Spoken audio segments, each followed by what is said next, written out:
మీరు hair transplant చేయించుకుందామని అనుకున్నారు, కానీ మీకు కరెక్ట్గా హెయిర్ ట్రాన్స్ప్లాంటేషన్ చేయించుకునే రోజే కొంచెం దగ్గు జలుబు వచ్చింది అనుకోండి, మీరు ట్రాన్స్ప్లాంట్ చేయించుకోవచ్చా?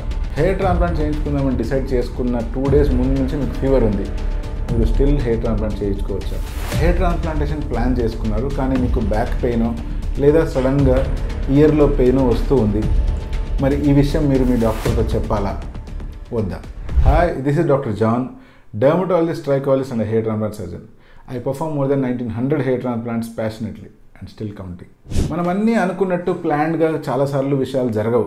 ఫర్ ఎగ్జాంపుల్, మీరు హెయిర్ ట్రాన్స్ప్లాంటేషన్ ప్లాన్ చేసుకుని దానికి డేట్ ఇప్పించుకుంటారు, అడ్వాన్స్ ప్లాన్ చేసుకుంటారు, తర్వాత మీ లీవ్స్ ప్లాన్ చేసుకుంటారు, తర్వాత రెస్ట్ ఎలా తీసుకోవాలి, ఎన్ని రోజులు ఎవరికి చెప్పకుండా ఉండాలి, రకరకాల విషయాలు ప్లాన్ చేసుకుంటారు. కానీ కరెక్ట్గా సర్జరీ రోజే కనుక లేదా ఒకరోజు ముందు కానీ మీకు దగ్గో జలుబో ఫీవరో ఇటువంటి ఏదో వచ్చిందే అనుకోండి, మరి స్టిల్ సర్జరీ చేయించుకోవచ్చా అంటే నేనేం చెప్తానంటే, ఫస్ట్ ఈ విషయం ఇమీడియట్గా మీరు మీ డెర్మటాలజిస్ట్ లేదా మీ హెయిర్ ట్రాన్స్ప్లాంటేషన్ సర్జన్ ఎవరైతే ఉంటారో వాళ్ళకి క్లియర్గా చెప్పాలి.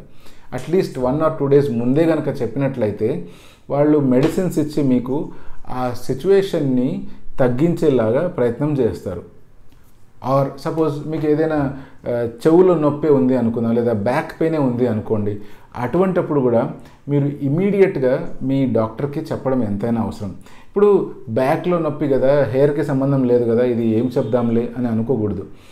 లేదా చెవులో నొప్పి వేస్తూ ఉంది, దానికి హెయిర్కి ఏం సంబంధం అని అనుకోకూడదు. ఎందుకంటే at the end of the day ప్రతి ఒక్క పాయింట్ కూడా మీ రిజల్ట్ని ఎఫెక్ట్ చేస్తుంది. నేను ప్రత్యేకించి ఏం ఆలోచిస్తాను అంటే, ఇది లైఫ్లో ఒక్కసారి లేదా 2 సార్లు చేయించుకునే surgery. This hair transplantation it self is a life changing surgery. ఇన్ని రోజులు వెయిట్ చేసి మీరు సర్జరీ చేయించుకుంటున్నప్పుడు ఎంత జాగ్రత్తగా అన్ని సిచ్యువేషన్స్ కరెక్ట్గా ఉన్నప్పుడే చేయించుకోవడం మంచిది. సర్జరీ చేయించారు అంటే రిజల్ట్ బాగా రావాల్సిందే. నాకు రిజల్ట్సే ఇంపార్టెంట్. రిజల్ట్ బాగా రావడానికి ఎటువంటి అడ్డంకి వస్తున్నా సర్జరీని పోస్ట్పోన్ చేయడం కానీ, క్యాన్సిల్ చేసి మళ్ళీ తర్వాత చేయించుకోవడం కానీ చేసుకోవచ్చు. దాంట్లో ఎటువంటి నష్టము లేదు. అంతేగాని సరేలే ఇంకా మళ్ళీ టైం దొరకదు కదా అని మాత్రం ఎప్పటికీ అలాగే సర్జరీ కంటిన్యూ చేయకూడదు. సపోజ్ మీరు చెప్పకుండా అలాగే కంటిన్యూ చేశారనుకోండి, ఏం నష్టం వస్తుంది అంటే, సపోజ్ మీకు దగ్గు జలుబు ఉండి మీరు సర్జరీ అలాగే చేయించుకున్నారనుకోండి, సర్జరీ తర్వాత ఇంప్లాంట్ చేసిన గ్రాఫ్ట్లు ఏవైతే ఉంటాయో, మీరు దగ్గిన ప్రతిసారి ఈ సరౌండింగ్ ఏరియాస్లో టెన్షన్ పెరిగి ఆ హెయిర్ అనేటువంటిది లోపల ఉండేటివి కాస్త కొంచెం పైకి పాపప్ అయ్యే ఛాన్స్ ఉంది. సో ఎప్పుడైతే ఆ హెయిర్ రూట్స్ నుంచి కొంచెం పైకి పాపప్ అవుతాయో, అంటే దాని స్లిట్స్లోంచి పైకి పాప్ అవుతూ ఉంటాయో, ప్రాపర్గా కింద ఇంప్లాంట్ అవ్వవు. అలా ఇంప్లాంట్ కానప్పుడు కొన్ని హెయిర్ డిస్లాడ్జ్ అయిపోతాయి, అంటే ట్రాన్స్ప్లాంటెడ్ ఏరియాలోంచి కొన్ని బయటికి రాలిపోయే ఛాన్స్ ఉంది. అంతేకాకుండా కొన్ని హెయిర్ ఏమవుతాయంటే స్కాల్ప్ నుంచి ప్రాపర్గా గ్రో కాకుండా టెంటింగ్ ఫ్యాషన్లో గ్రో అవుతాయి. అంటే ఒక గుల్ల లాంటిది తయారై దాని లోపల నుంచి హెయిర్ బయటకు వస్తున్నట్టుగా అనిపిస్తుంది. సో ఈ ప్రాబ్లమ్స్ అన్నీ ఆదిలోనే మనం తుంచేయచ్చు. అంటే ఈ కాఫ్ కానీ కోల్డ్ కానీ ఉంది అంటే దాన్ని ముందే మీ డాక్టర్కి చెప్పి దానికి కావాల్సిన మందులు వాడడము, లేదా సర్జరీ రోజే అలా ఉంది అంటే సర్జరీని పోస్ట్పోన్ చేసుకోవడము. లేదు చాలా మైల్డ్గా సిమ్టమ్స్ ఉన్నాయి, అది అంత బాధాకరంగా లేదు లేదా అంత ప్రాబ్లమాటిక్గా లేదు అంటే అప్పుడు ప్రాపర్ ప్రికాషన్స్ తీసుకొని సర్జరీకి ముందుకు వెళ్ళడం. చాలామంది ఏమనుకుంటారంటే, వీళ్ళకి దగ్గు జలుబు ఉన్నా కూడా డాక్టర్కి ఏమి చెప్పరు. వీళ్ళు ఏమనుకుంటారు, ఆల్రెడీ డాక్టర్ బ్లడ్ టెస్ట్ చేశాడు కదా, బ్లడ్ టెస్ట్లో అంతా నార్మల్గా ఉంది అంటే ఇంకా ప్రాబ్లం ఏం లేదు, ఈజీగా హెయిర్ ట్రాన్స్ప్లాంట్ చేయించుకోవచ్చు కదా అనుకుంటారు. బ్లడ్లో ఉండే పారామీటర్స్ కొన్ని రకాల ఇన్ఫర్మేషన్నే ఇస్తాయి. ఫిజికల్ పారామీటర్స్ మీకు ఏమైనా ప్రత్యేకించి తెలుసు అంటే తప్పకుండా మీ డాక్టర్కి రివీల్ చేయడం ఎంతైనా అవసరం.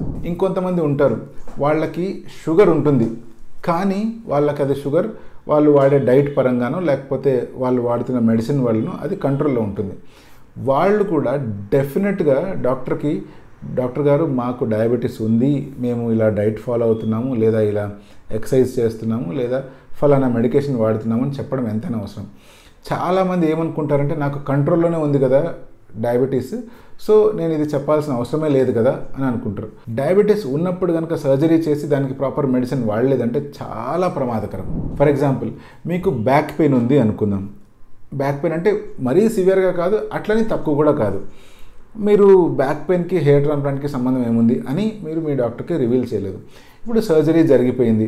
సర్జరీ జరిగిన తర్వాత మీరు మొదటి 2-3 డేస్ వరకు స్ట్రైట్గానే పడుకోవాలి. మీకేమో బ్యాక్ పెయిన్ వల్ల అలా పడుకోలేకపోతున్నారు, బోల్లా పడుకున్నారు అంటే మొహం అంతా వాపు వచ్చే అవకాశం ఉంది.